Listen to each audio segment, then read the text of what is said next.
What I wish I had known before Joshua was born is that I had options as to what he would be fed. When I was in the hospital, they did wonderful care and treatment of my son, but one of the things that I never felt really comfortable with was what he was being fed. I was really unhappy about him being fed formula, and I didn't know I had options as to the type of food that he was being fed. So what I would say is, don't be afraid to ask questions. Ask away. Feeding is one of those things when you're sitting there hoping your child will survive that you really don't think about too much because survival is your top priority. But it is important what your child is being fed.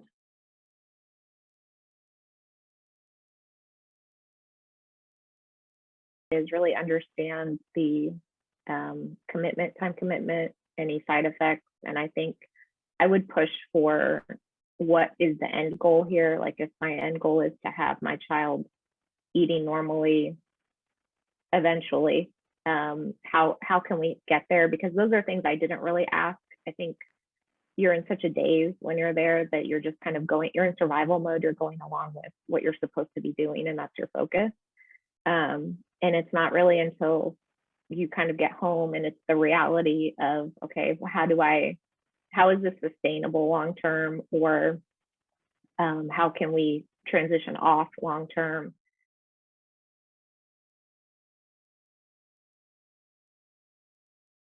I think that having a good support system would have really helped. I think it would have been super helpful to have even like a nursing group of mothers that could come together, bring their babies with them, nurse, kind of assist each other with any nursing struggles they were having or just mom struggles they were having.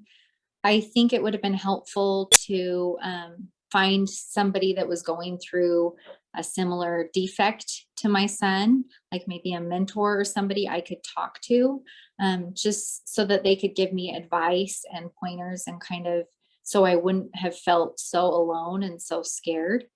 That probably would have been the most beneficial in that time for me as a mom.